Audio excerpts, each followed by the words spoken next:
La charla que voy a dar hoy es sobre la herencia, lo que hicimos y lo más importante, cómo la vemos de cara al futuro y cuáles son las posibilidades que hay en esta perspectiva.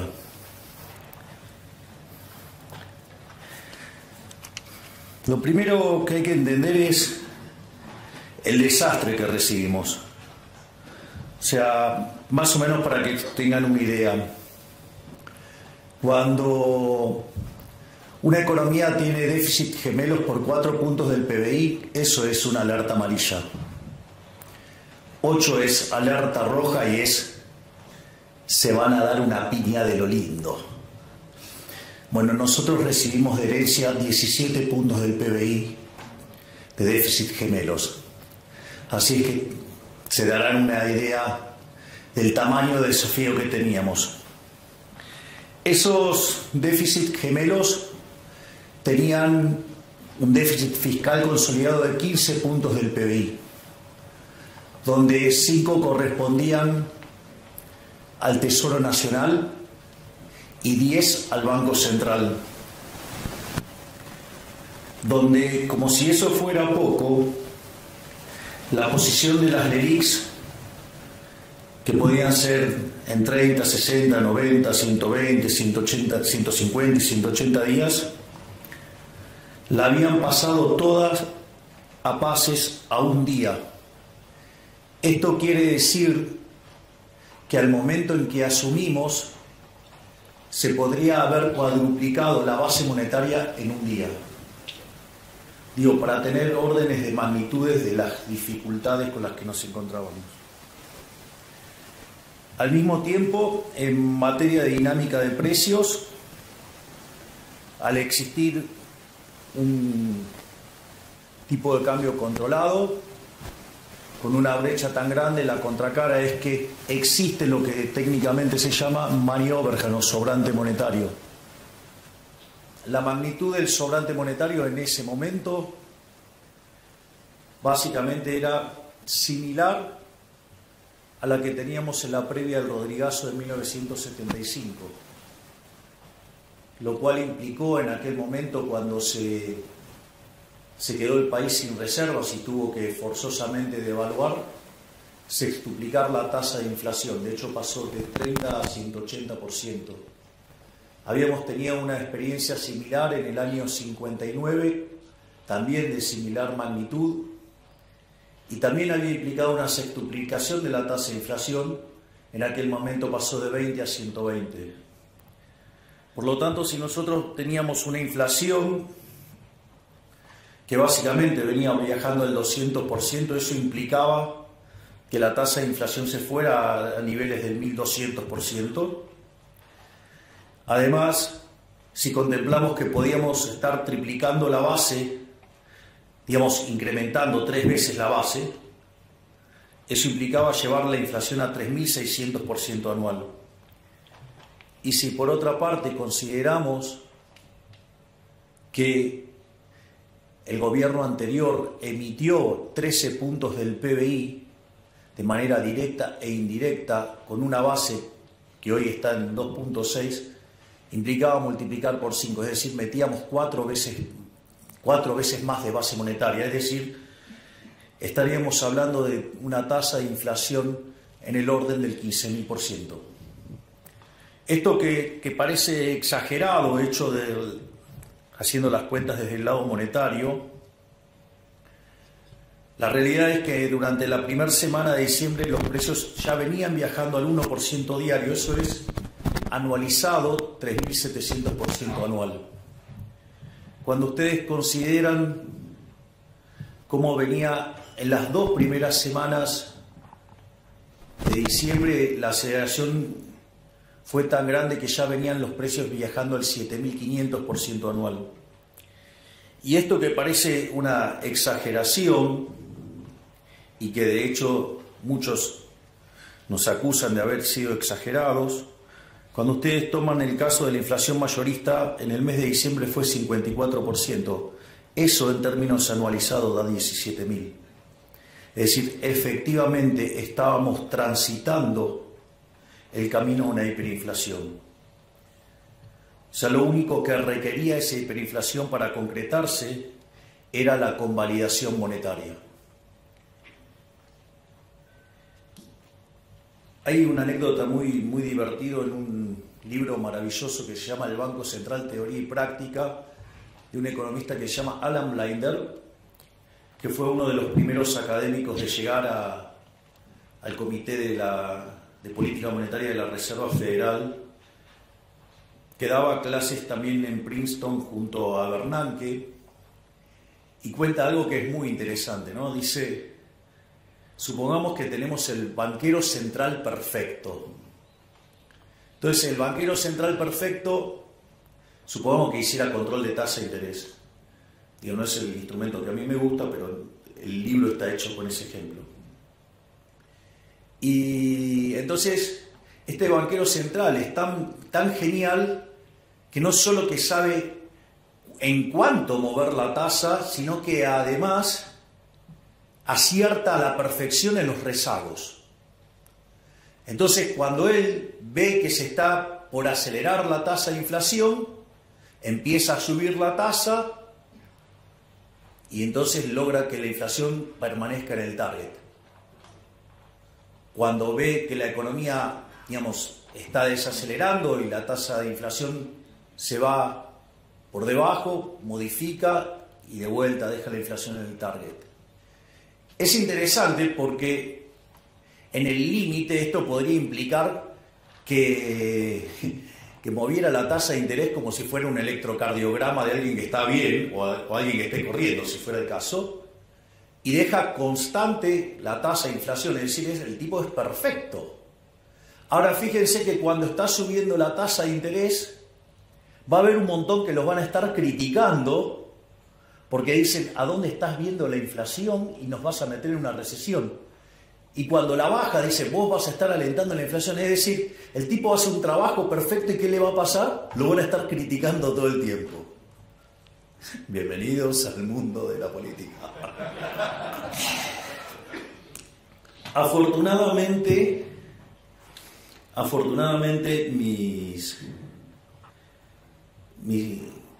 mi trabajo estudiando la Torá junto a mi queridísimo rabino Axel Banish, que ahora tenemos la fortuna de tenerlo como embajador en Israel, una de las cosas que me contaba era que ya, digamos, habiendo salido de Egipto, cada vez que Moisés se levantaba tarde, lo criticaban que estaba haraganeando.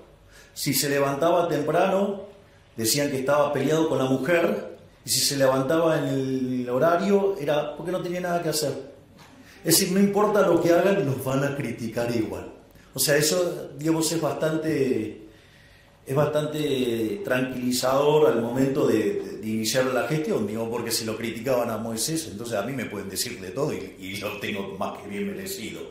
Así que en ese sentido, pero es bueno saber porque ahora, digamos, hay un montón que dicen, nunca hubo hiperinflación.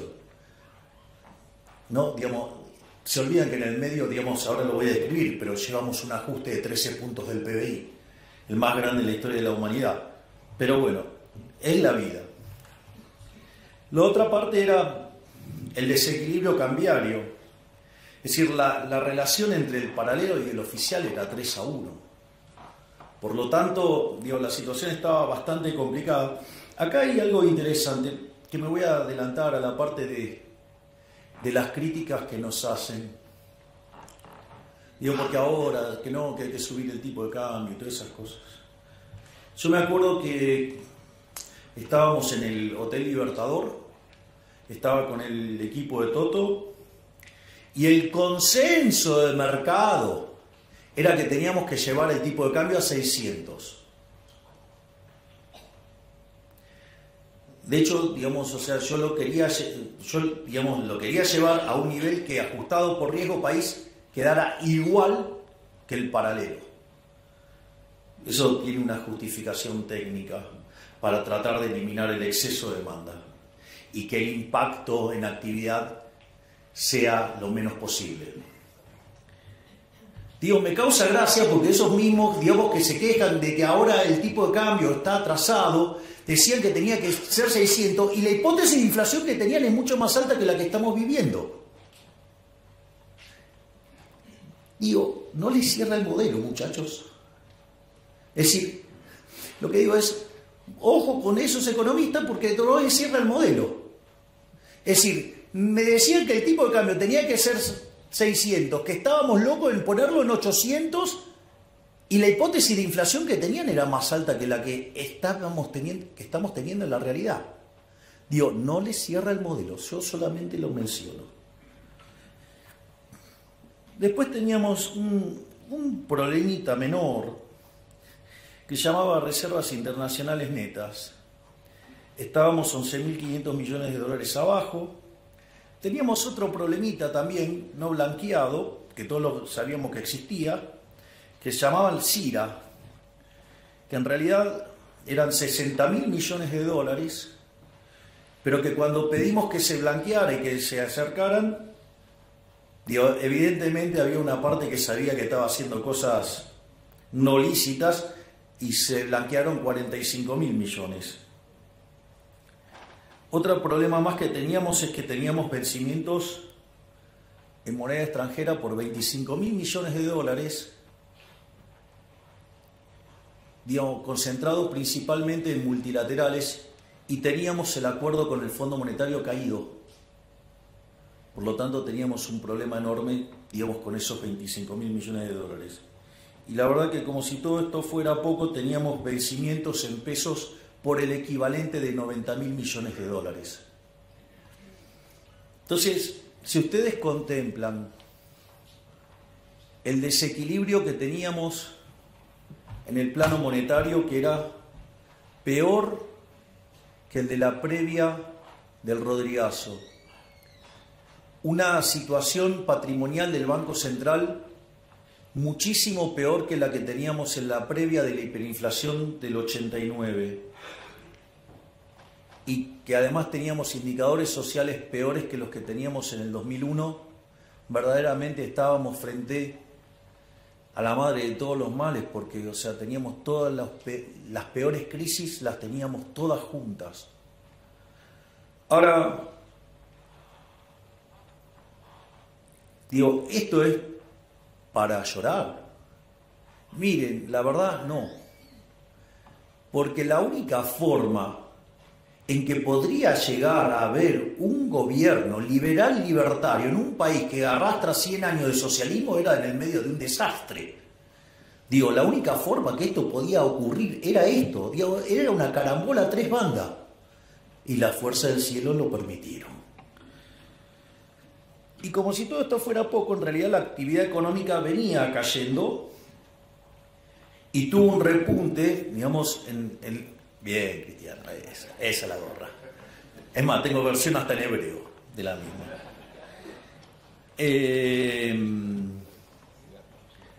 Eso es divertido, de dónde salió esa... Bueno, se la voy a contar porque es divertido. Para que vean lo dinámica que es la política. Nosotros, cuando con Victoria asumimos como diputados en diciembre del 21, un periodista de Diputados TV, que yo lo conocía de América, un verdadero grosero, me dijo: pero ustedes son 2 diputados, ¿qué pueden hacer 2 diputados en 257? No van a poder hacer nada. Y yo le contesté con el primer libro de Macabeos 3:19, que dice: la victoria en la guerra no depende de la cantidad de soldados, sino de las fuerzas que vienen del cielo. Maradona tendría una frase para eso.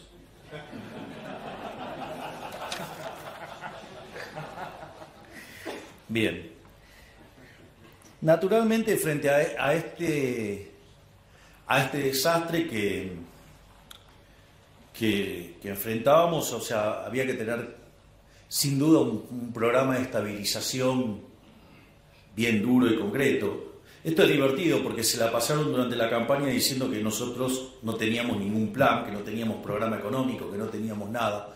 Se nos dijeron un montón de cosas. Pero en realidad los únicos que decíamos que era lo que había que hacer éramos nosotros. De hecho, yo hasta había publicado un libro que se llamaba El fin de la inflación, donde si lo leen, digo, van a encontrar que está todo contado ahí. Digo, y no dije que lo iba a hacer, además lo estoy haciendo. Eso es más divertido todavía.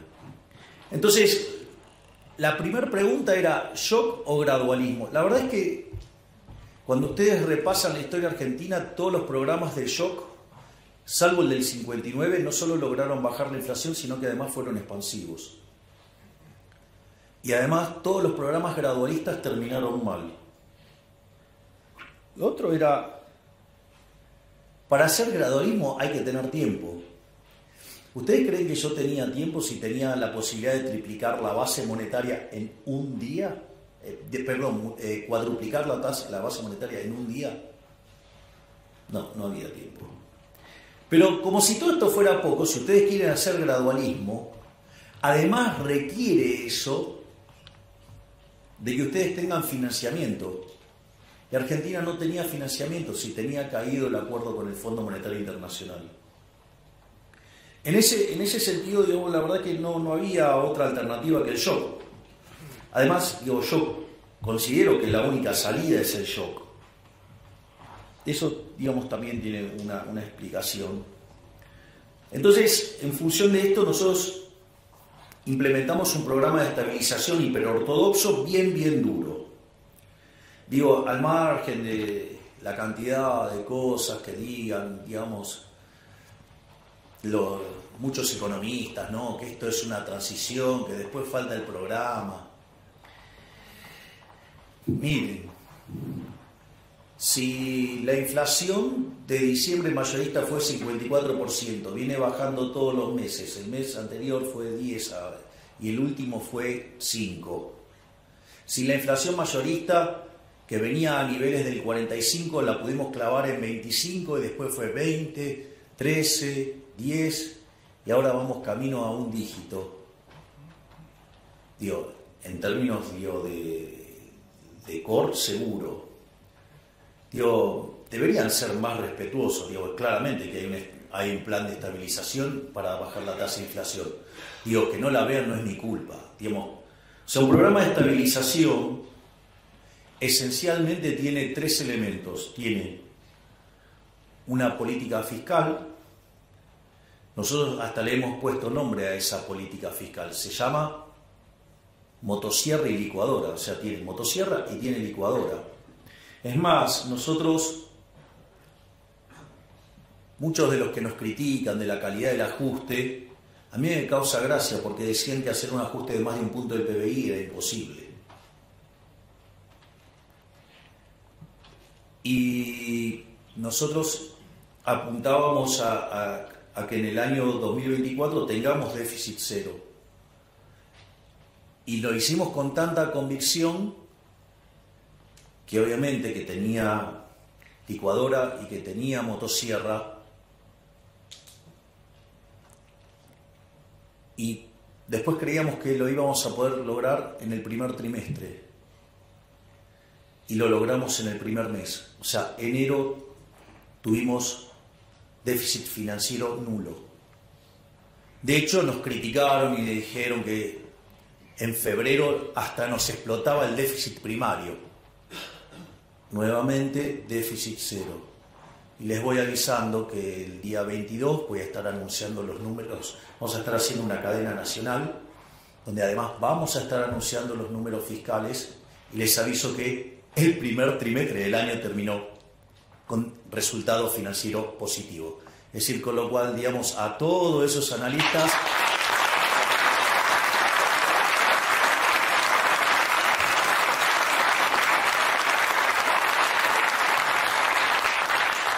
es decir, a todos esos analistas que dicen que nos va a explotar el déficit y todo eso, les dedico el aplauso que ustedes tuvieron recién o nuevamente la frase de Maradona. El otro elemento es el tema de la política monetaria. El tema de la política monetaria, básicamente, el Banco Central está quebrado. Entonces la pregunta es, ¿cómo se resuelve la quiebra del Banco Central? Es decir, porque esta es la clave. La quiebra de un banco central se resuelve licuando sus pasivos. O sea, con el tamaño del problema argentino implicaba un nivel de precios estratosférico hasta que licuaran tanto los pasivos que el patrimonio neto por lo menos quedara nulo. ¿Hasta ahí vamos?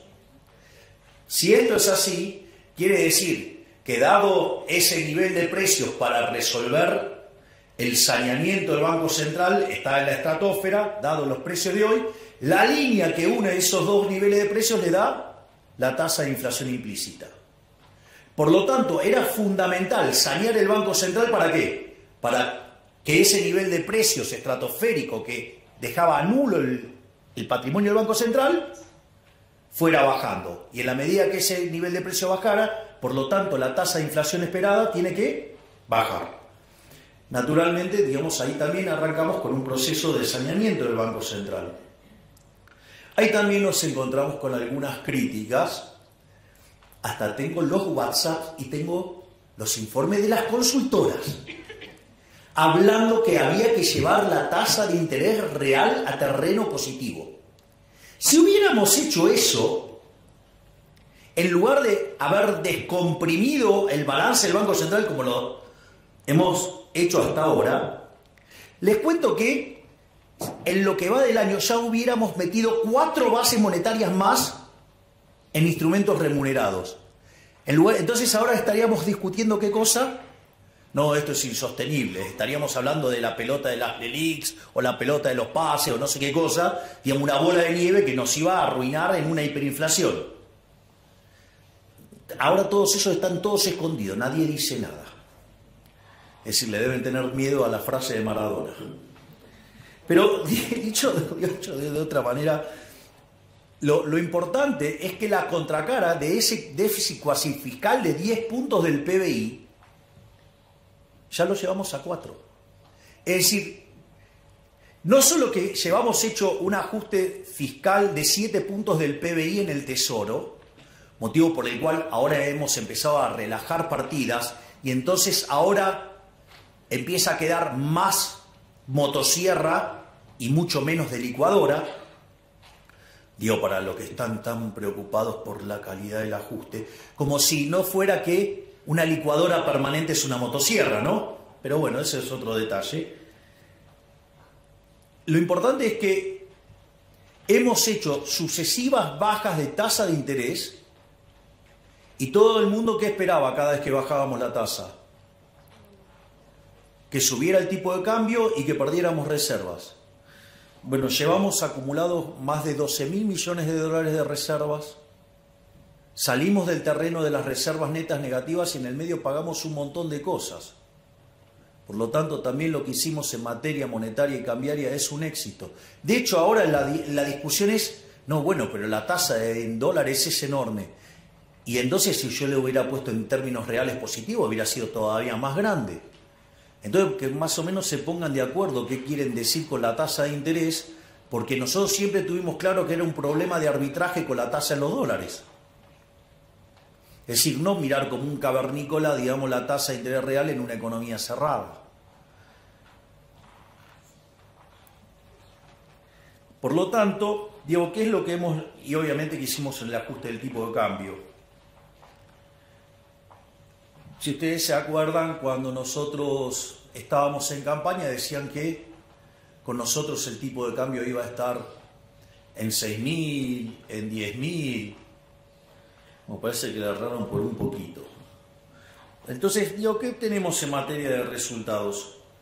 No solo que hemos logrado el déficit cero, sino que nos hemos pasado un poco. Digamos, en lugar de hacer un ajuste de 5 puntos del PBI, hicimos uno de 7. Eso lo pueden ver en un trabajo que hizo Nadine Argañadás, que de hecho lo circuló por Twitter. Y además, bajamos el cuasi fiscal en 6 puntos. O sea que hicimos un ajuste de 13 puntos del PBI, es decir, acabamos de hacer el ajuste fiscal más grande en la historia de la humanidad, porque además encima lo hicimos en 3 meses. Sí, esto es importante, digo, pero eso es justamente lo que permitió evitar la hiperinflación. Además, una de las características que tiene el tema del déficit cero y que es muy importante es lo siguiente: cuando ustedes tienen déficit financiero nulo, significa que la deuda no sube. Si la deuda no sube, la relación deuda-producto no sube. Por lo tanto, ustedes están en un sendero sostenible, es decir, ustedes pasan a ser solventes. Y si ustedes pasan a ser solventes, el precio de los bonos tiene que subir. Y de hecho, de $18 que estaban cuando nosotros asumimos, hoy están cerca de 60. Y el riesgo país, que estaba en 2.900, hoy está en 1.200. Y si logramos bajar 200 puntos básicos más el riesgo país, ya podemos ingresar a los mercados de deuda. Este ajuste fue tan fuerte y tan positivo la forma en que lo hicimos, que además, cuando fuimos a negociarlo al fondo, mientras que todos los analistas decían que nuestro programa era inconsistente y que una revisión del fondo con programas caídos, como el caso argentino, demandan como 3 meses, nosotros sacamos el acuerdo en un fin de semana. Se imaginarán cuál es la frase. Y obviamente que esto se está traduciendo en la baja de la tasa de inflación, porque, como les decía, la inflación de mayorista, que es la que se anticipa, estaba en 54%, es decir, el equivalente del 17.000% anual, y hoy está en 5%. Es más, el propio Fondo Monetario Internacional, que tenía expectativas de inflación para este año, para Argentina, en torno al 250% anual, la bajó a 150. Bajarla a 150 significa que de hoy para adelante está esperando que en promedio la inflación sea del 5,5. Pero como ese proceso no es lineal, quiere decir que vamos a un dígito bajo hacia diciembre. Es decir, que lo estamos logrando. Naturalmente hay un montón de críticas. Lo que pasa es que las críticas, a mí me parece que se tendría que hacer, digamos, entendiendo el modelo que uno tiene en la cabeza. O sea, yo, por ejemplo, no sé, cuando dicen programa integral, ¿no? Entonces dice políticas sectoriales dentro del programa dentro del programa. Miren, yo no soy Leontiev, no sé si soy claro. Es decir, yo no les voy a hacer el plan quinquenal. Yo no creo en eso. Yo no creo en una economía dirigista. Yo soy liberal libertario. Yo me voy a ocupar de arreglar la macro. La micro la tienen que arreglar ustedes. ¿Qué tengo que estar haciendo yo con la micro? Ya bastante con las estupideces que venimos haciendo hace 100 años, que hacemos cualquier desastre macro y después vienen los políticos eligiendo los ganadores. Lo cual además es una fuente de corrupción enorme. Por lo tanto, digamos, ¿cuál es la regla de un liberal en esto? Don't pick the winners. Yo me voy a encargar de estabilizar la economía, de bajar la inflación, de generar las condiciones para que la economía vuelva a crecer. El resto es todo de ustedes. Es decir, el que mejor esto lo explica es Claudio Suchovicki. Tiene un ejemplo fabuloso. Milei se va a ocupar de la inflación, sí. Se va a ocupar del déficit fiscal, sí. Se va a ocupar de la cuestión cambiaria, sí. Se va a ocupar de limpiar el balance del Banco Central, sí. ¿Se va a encargar de su negocio de pizzería? No. Usted tiene 2 pizzerías, una le va bien, otra le va mal. Tiene el mismo contexto internacional, tiene la misma macro. Yo no me voy a ocupar de la pizzería, eso es un problema micro, eso lo tienen que resolver ustedes. ¿Qué tengo que estar haciendo yo metiéndome en el negocio de cada uno de ustedes? No se puede ser tan fatalmente arrogante.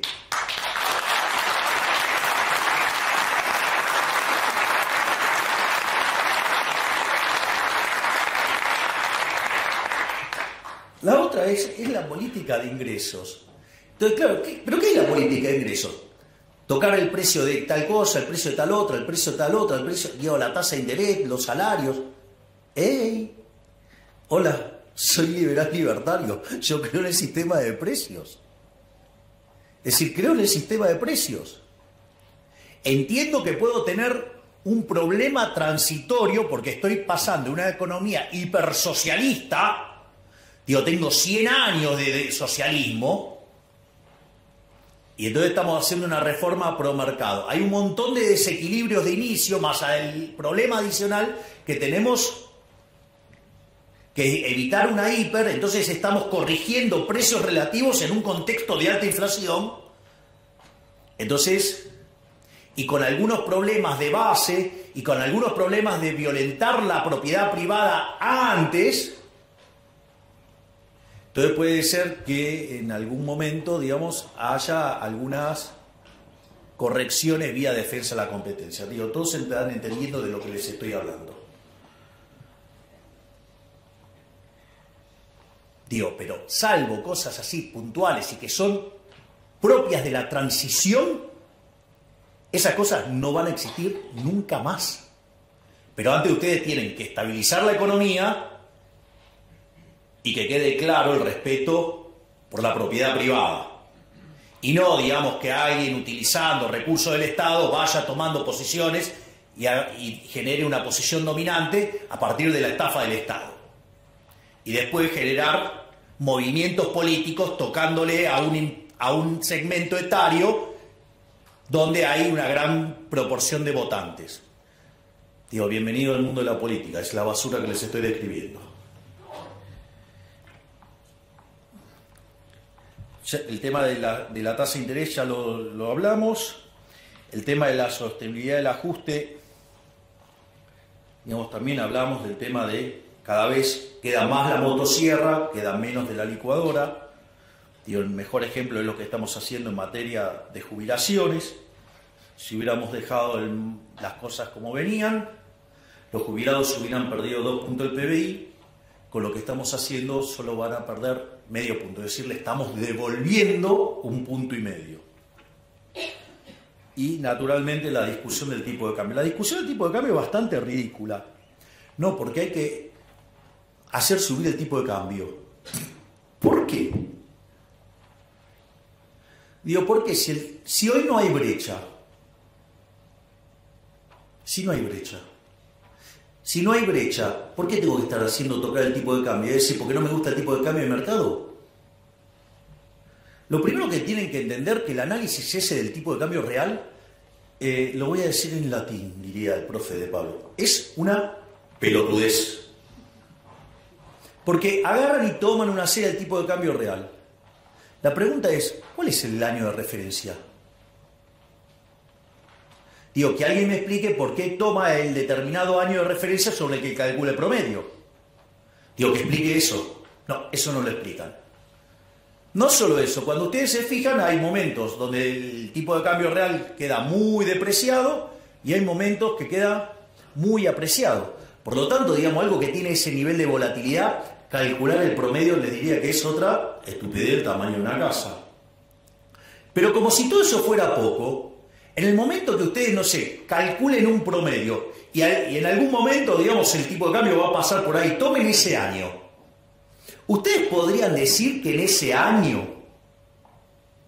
ustedes pueden replicar las condiciones de oferta y demanda de todos los bienes pasados, presentes y futuros que afectaron a la determinación de ese conjunto de precios relativos en Argentina y en el mundo todo en simultáneo, y como si en el medio no hubiera cambiado ni siquiera la composición de oferta de bienes. ¿Y ustedes se dan cuenta del disparate que es hacer eso? Como dice el profe de Pablo, eso es hacer aritmética, eso no es economía. Entonces digo, cuando vienen, le hablan del tipo de cambio real, que esto, que el otro, digo, o sea, ustedes se dan cuenta de la arrogancia que implica, porque implica conocer el vector de precios relativos, pero no solo ahora de Argentina, sino también de todo el mundo.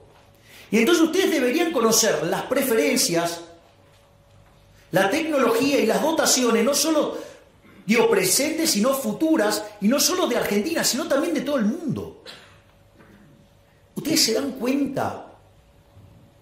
O sea, y ustedes para tomar una acción de política y para que eso funcionara, ustedes deberían ser omniscientes, omnipresentes y omnipotentes. O sea, deberían ser Dios. Digo, ¿por qué carajo creen que Hayek le puso La fatal arrogancia a ese libro? Porque es un poquito, digamos, pretencioso, ¿no? Es decir, bueno, el que levanta la manito así, digamos, se cree que está en esa condición. Digo, un día de esto le voy a decir, tráeme un café, digo, porque digo, o sea, pero bueno, nada, ya saben de quién estoy hablando. Bueno, son cosas que pasan. Entonces, Esto es todo lo que tiene que ver con la parte de estabilización. Ahora, obviamente, digo, no es todo estabilización, o sea, en algún momento tenemos que empezar a crecer. Entonces, digo, para empezar a crecer ahí entra a jugar un rol importante las reformas estructurales. Entonces, pero hay una cosa muy importante que es entender la naturaleza de las reformas estructurales.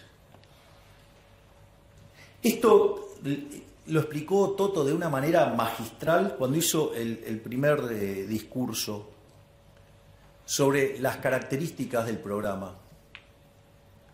En ese discurso, digo, él lo explicó a la perfección y es, si ustedes se fijan, todo el entramado regulatorio y de restricciones y todas las porquerías que tenemos y el entramado legal son consecuencias de ir sobre los efectos y no sobre las causas. Es decir, la causa del problema es siempre la misma. Ustedes toman los últimos 123 años de historia argentina, Argentina tuvo déficit fiscal durante 113. Ustedes, Argentina, desde el año 1901 hasta hoy tuvo 22 crisis. 20 tienen origen fiscal, que tienen o déficit fiscal alto o extravagantemente alto. Por lo tanto, digo, el problema central es el déficit fiscal. Entonces, por ejemplo, no sé, ustedes tienen déficit fiscal, lo financian con emisión monetaria. Entonces, ¿qué es lo que pasa? En algún momento se le deteriora, o sea, entonces sostienen el tipo de cambio, ¿no? Entonces tratan de anclar con el tipo de cambio.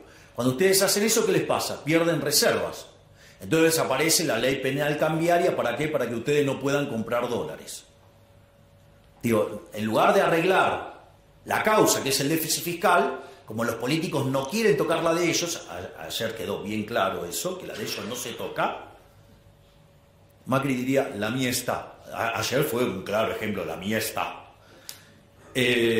Por suerte los argentinos están reaccionando. Entonces, en ese contexto, ustedes se encuentran con esa situación. O, por ejemplo, financian el déficit con la emisión monetaria, generan deuda. Emisión monetaria, generan inflación. Entonces empieza a haber inflación. ¿Qué hacen? Controles de precios. Ejemplo, la ley de góndola. ¿Sí? Ahora, ¿qué pasa cuando ustedes controlan precios? Aparece el desabastecimiento. Entonces, ¿cómo contesta la política? Con la ley de desabastecimiento. Es decir, se le van los dólares, entonces ponen controles de capitales. Y entonces el que fuga, digamos, ya es un delincuente. Es un héroe. El que fuga es un héroe. Digo, logró escaparse de la garra del Estado. No, ustedes se ríen, pero digo, yo lo veo así. Digamos, o sea, digo, ¿qué le recomendarías a tu cliente? Digo, yo ahora me pongo el traje de economista. Digo, compra dólares. ¿No? Digo, bueno, digo, eso después se figura como fuga. Y la verdad es que si lo compran en negro, mejor. Porque así no tienen que pagar un montón de impuestos estúpidos que hay. Digo, ¿todo para qué? Para financiar a los que se levantan la manito y a la que le hace de querusa, digamos, para financiar a esos inútiles.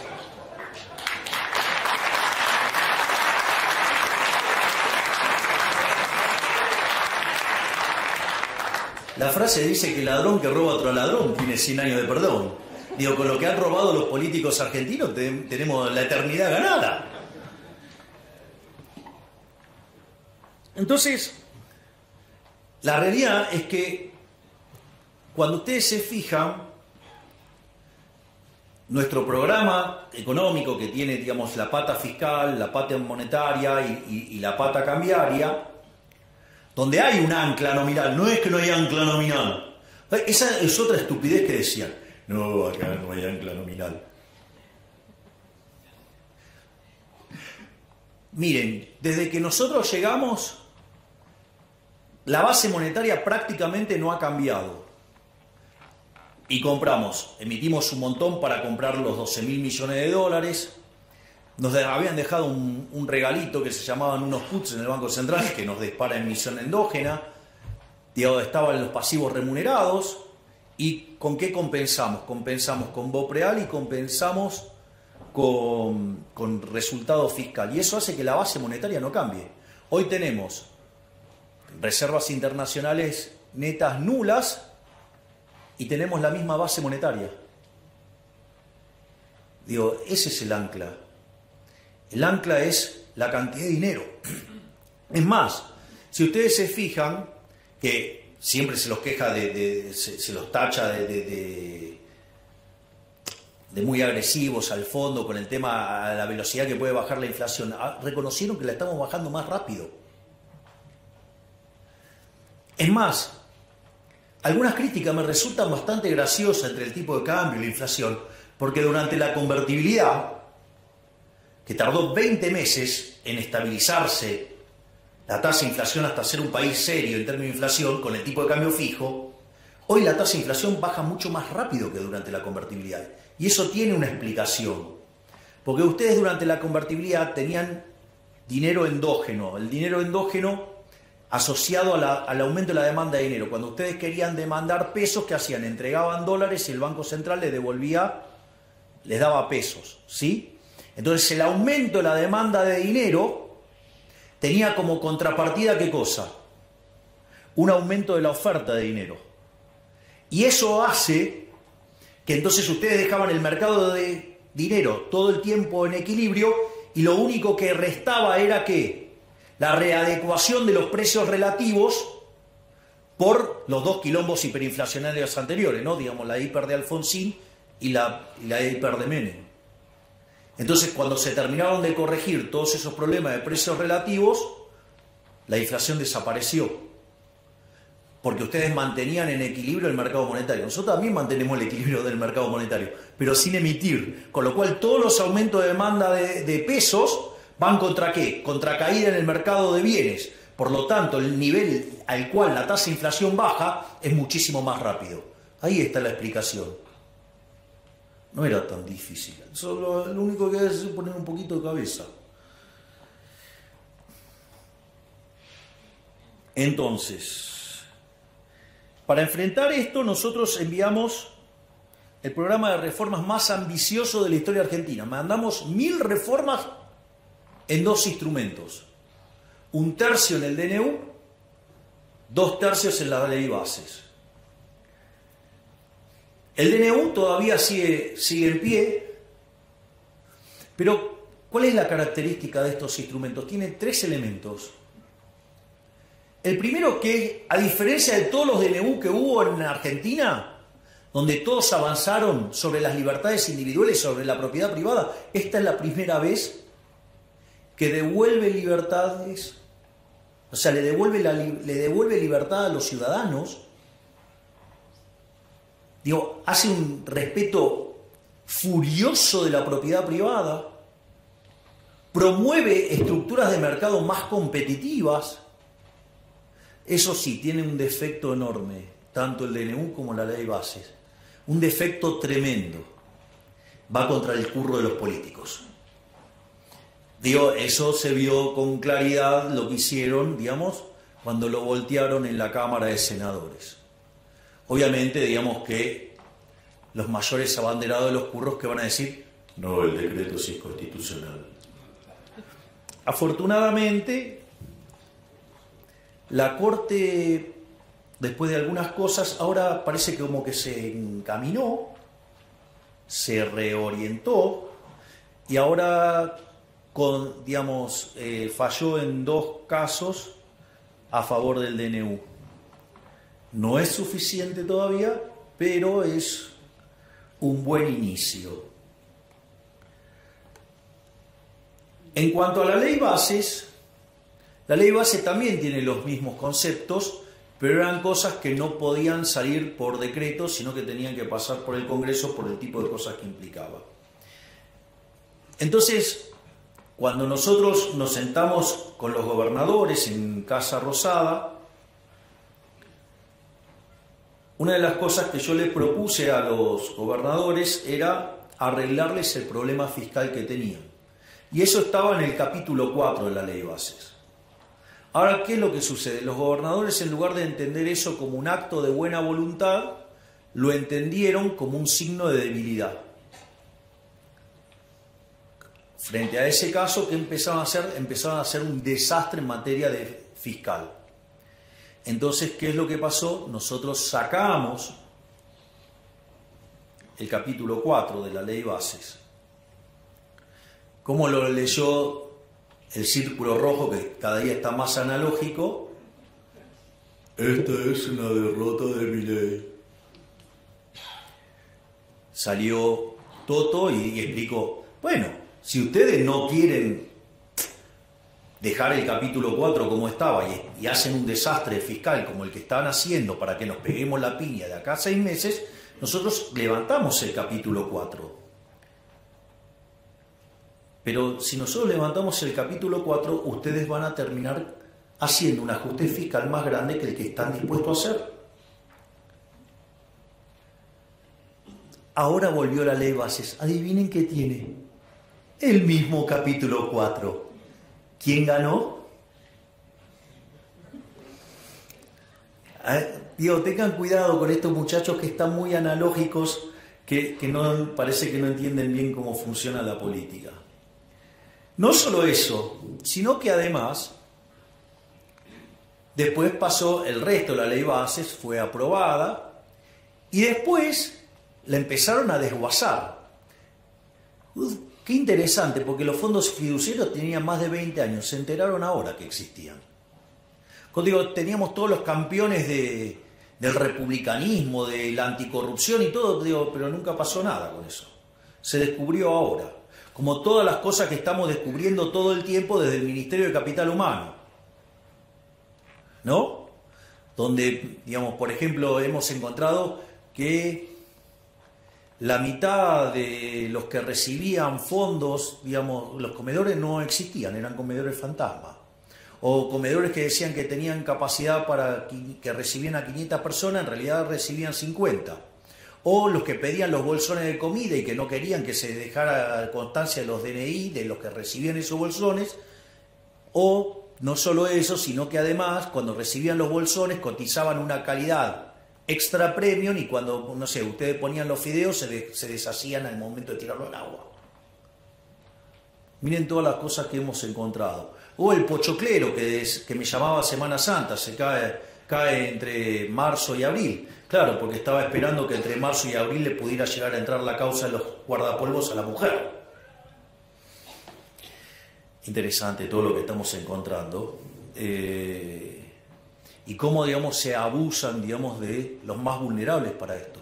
Es más, fíjense, uno de los grandes triunfos que nosotros tuvimos, lo primero que recibimos fue una crítica. Digo, yo recuerdo que todo el mundo se ha pasado pataleando contra el tema de los gerentes de la pobreza. Una de las cosas maravillosas que hizo la ministra Petovelo, nosotros teniendo conciencia de que la parte más complicada iba a ser entre la primera parte del año, cuando estuviera operando a full el ajuste fiscal, porque íbamos a estar generando ahorro sin contrapartida de inversión y eso iba a hacer caer la actividad económica, el empleo, los salarios reales, iba a haber más pobres y más indigentes, porque sincerar la economía no es gratis. Es decir, 20 años de populismo no es gratis. O sea, sobre el final del gobierno de Menem, digamos, el salario promedio era de $1.800. Ustedes lo ajustan a hoy, son $3.000.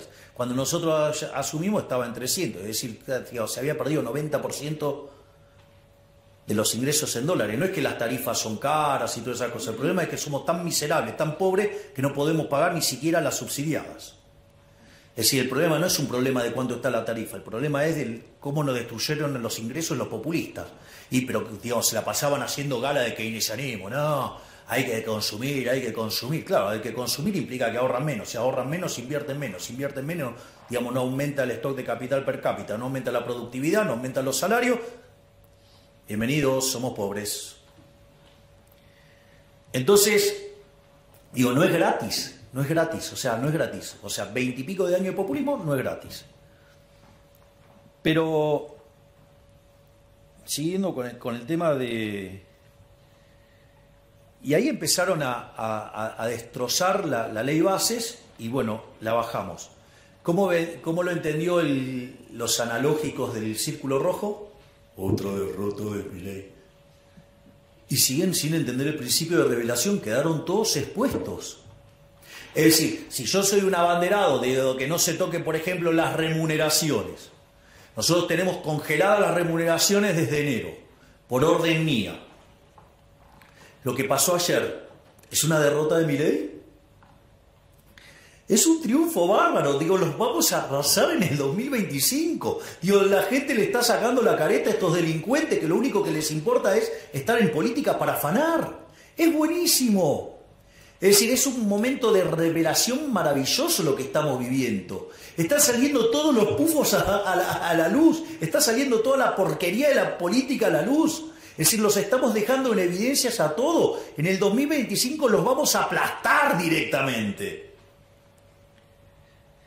Y ahí, digamos, ya dentro en la última parte de lo que va a ser esta presentación, nosotros las reformas que planteamos en DNU más bases implicaba que en términos de libertad económica saltáramos 90 puestos, es decir, pasáramos a estar como Alemania, es decir, nosotros en 20 años nos íbamos a parecer a Alemania. Pero como la política no quiere dejar de robar, atenta contra el DNU, atenta contra la ley bases, le saca pedazos. ¿Para qué? Para que no toquen sus negocios. Les tengo una noticia. Las reformas que no podamos meter ahora, las vamos a meter a partir del 11 de diciembre del 2025. Y además de esas, tengo 3.000 más.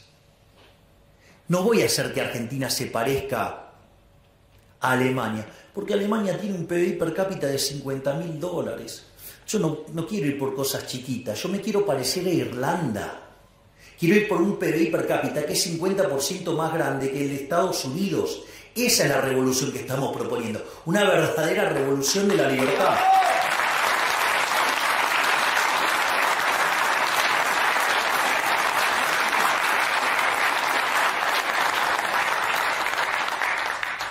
Y en ese sentido, hay algunas cosas que resultan interesantes porque es cierto que en el medio del ajuste que estamos haciendo, el 75% de los argentinos entiende que estamos peor. Es decir, entienden claramente que estamos peor. Pero ¿qué es lo más maravilloso? Que cuando nosotros asumimos, solamente el 20% de los argentinos creían que de cara a un año íbamos a estar mejor. Eso en el mes de febrero en enero trepó a 30, quiero decir. En marzo, digamos, ya estaba en 40 y hoy estamos en 50. Es decir, hoy ya la mitad de los argentinos percibe que de acá a un año vamos a estar mucho mejor. Y eso no es menor. Además, el 70% de los argentinos está convencido que vamos a exterminar la inflación. Es decir, nada más que hay 50 puntos que consideran que lo vamos a hacer en un año y 20 puntos, digamos, que consideran que lo vamos a hacer en 2.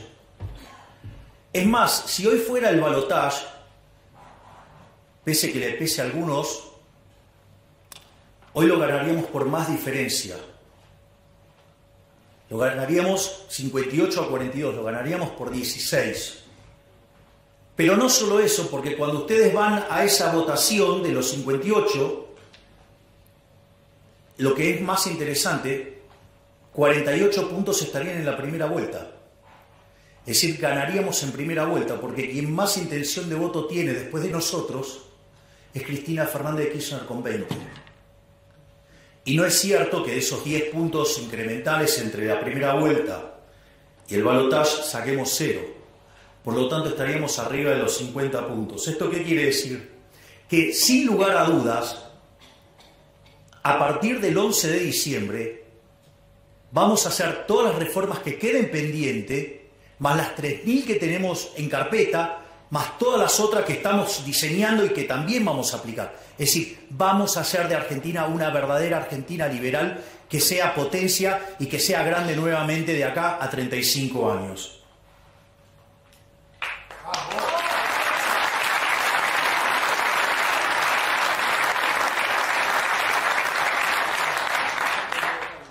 Y finalmente, digo, la pregunta es ¿cómo? ¿No? Porque digo, o sea, con solo, digo, parece casi fundamentalista, digamos, el tema de con que solo, digo, si yo le digo subimos en libertad económica va a ocurrir, o sea, digo, me pueden tener mucha estima, pero creerme tanto, digo, hasta sería peligroso, le diría. Entonces, el punto es cómo es todo el proceso. Miren, la primera parte es rebote. La primera parte es rebote. De hecho, fíjense que cada vez son más los analistas que están viendo una B corta. Esa B corta tiene, ya había aparecido un indicador que pareció raro, que para febrero del desestacionalizado de Orlando Ferrés había dado positivo. Pero claramente es un indicador, el desestacionalizado, que tiene mucha inestabilidad en la punta. Entonces, hay que tomárselo con mucho cuidado eso.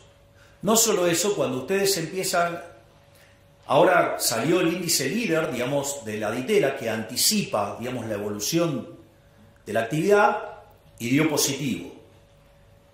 Cuando ustedes miran minería, viene para arriba. Cuando miran oil and gas, viene para arriba. Cuando miran el campo, viene para arriba. Es decir, cada vez tenemos más indicios de que esto está rebotando y levantando. No solo eso, sino que además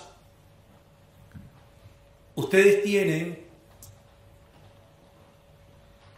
algunas cuestiones adicionales. Y es que donde se notaron las caídas más fuertes, digamos, el recorte se está dando en B de manera violenta. No sé, ejemplo, CAME, las ventas, digamos, pegó un rebote fuerte. No solo eso, sino, digamos, que la brutal caída del riesgo país, eso, cuando ustedes miran empíricamente, cada vez que el riesgo país se desploma, digamos, la actividad rebota fuertemente.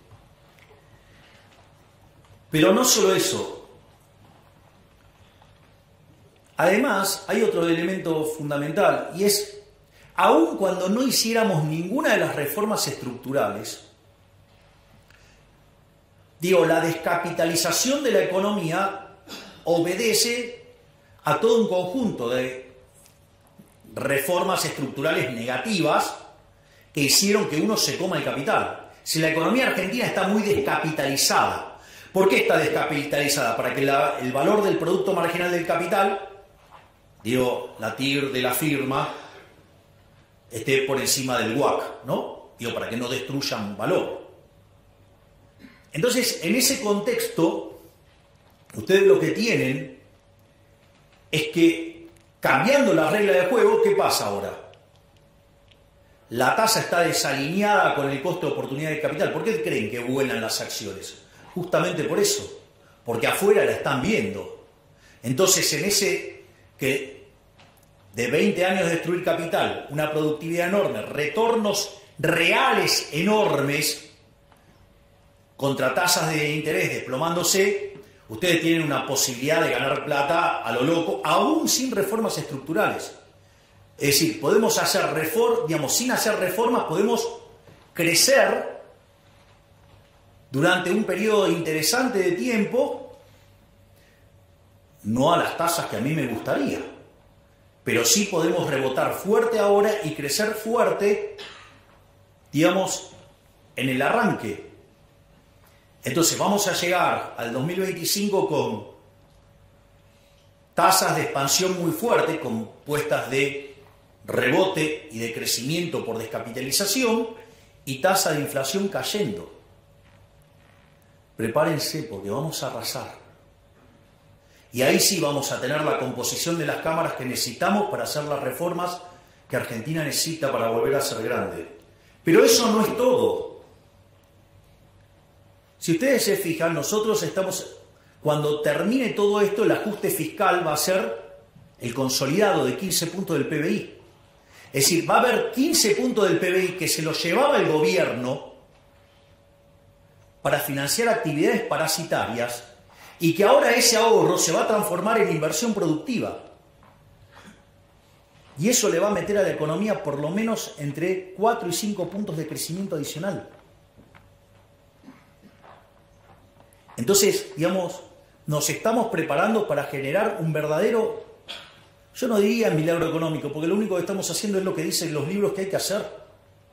Pero, digamos, tenemos la cabeza tan deformada después de 100 años de lavado de cerebro en la educación pública, sea de gestión estatal o de gestión privada, tenemos tanto socialismo en sangre que, claro, cuando uno lo ve así parece un milagro. En realidad lo único que estamos haciendo es aplicar el manual. Por lo tanto, digamos, las perspectivas de crecimiento para adelante son maravillosas, porque además, por más que no tengamos todas las mayorías para hacer todas las reformas que queremos, solo para una gran parte de las reformas, digo, cuando empiecen a ver la oleada liberal, libertaria que se viene, se van a acomodar. Y eso va a permitir, digamos, que las reformas salgan mucho más fácil de lo que uno lo ve ahora. Pero esto es solo una parte de la historia. Es decir, está, digamos, yo lo que les acabo de decir es toda la configuración macro que hace que Argentina sea un excelente caso de negocios.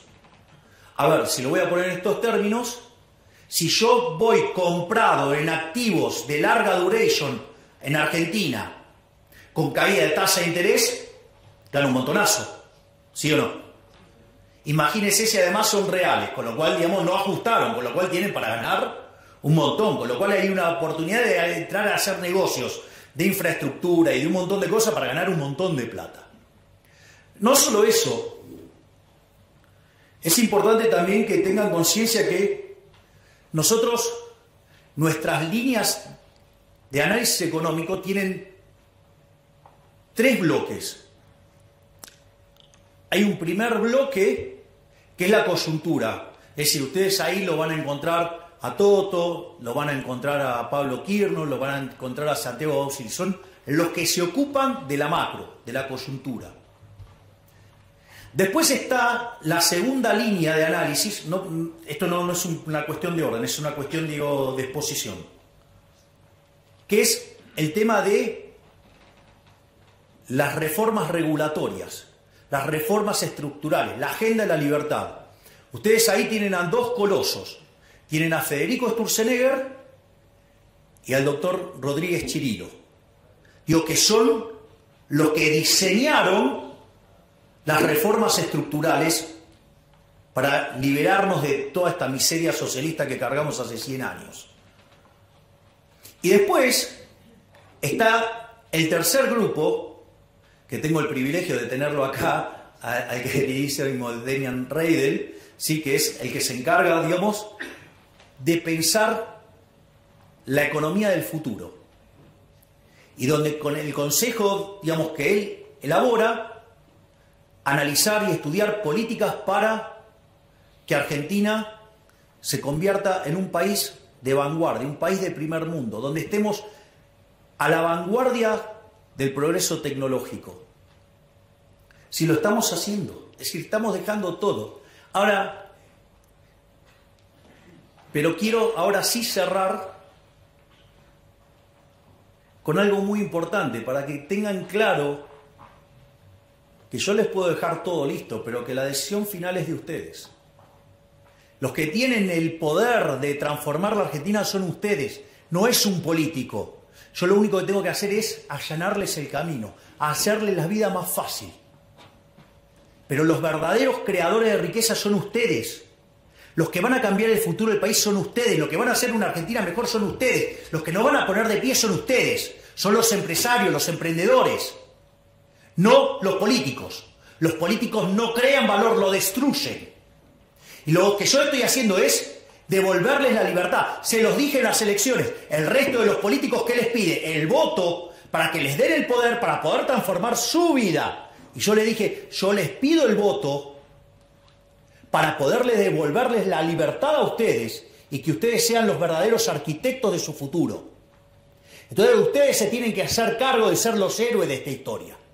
Yo les voy a allanar el camino. En la medida que Argentina además empiece a crecer, yo les voy a poner un pie encima al gasto público, tal que lo licúe en términos de PBI y empezar a devolverle la plata de los impuestos. Es decir, de acá en el futuro también va a haber mucha baja de impuestos. Y va a generar además una retroalimentación virtuosa. Entonces se lo voy a contar para que tengan idea de esto. Nosotros, digamos, hoy es un día muy especial. Digamos, hoy, un día como hoy, digamos, hoy es el cumpleaños del Rebe. Y además, estamos entrando en Pesaj. Digamos, donde se recuerda la salida de Egipto. Pero esto es muy interesante, porque después de las 10 plagas que caen sobre Egipto y todo lo que pasó, Moisés lleva al pueblo hasta el Mar Rojo y le piden que lo abra. Y digamos, Moisés golpea el báculo y le dice, abrilo. Y le dice, que se manden. No. Le dice, no, que lo abra y entramos. Y le decía, no. Tienen que tener fe, tienen que mandarse, tienen que entrar y cruzar. Y el agua no se abría. Y del otro lado estaban los egipcios, o sea, la esclavitud, que se los venían a llevar puestos. Y ahí, cuando Nachshon, el príncipe heredero, se lanza y cree y confía, se abren las aguas y ahí se da la liberación final. ¿Qué quiere decir eso? Muchachos, en algún momento van a tener que poner las pelotas, van a tener que invertir, se van a tener que jugar para que se abran las aguas y seamos libres. ¡Viva la libertad, carajo!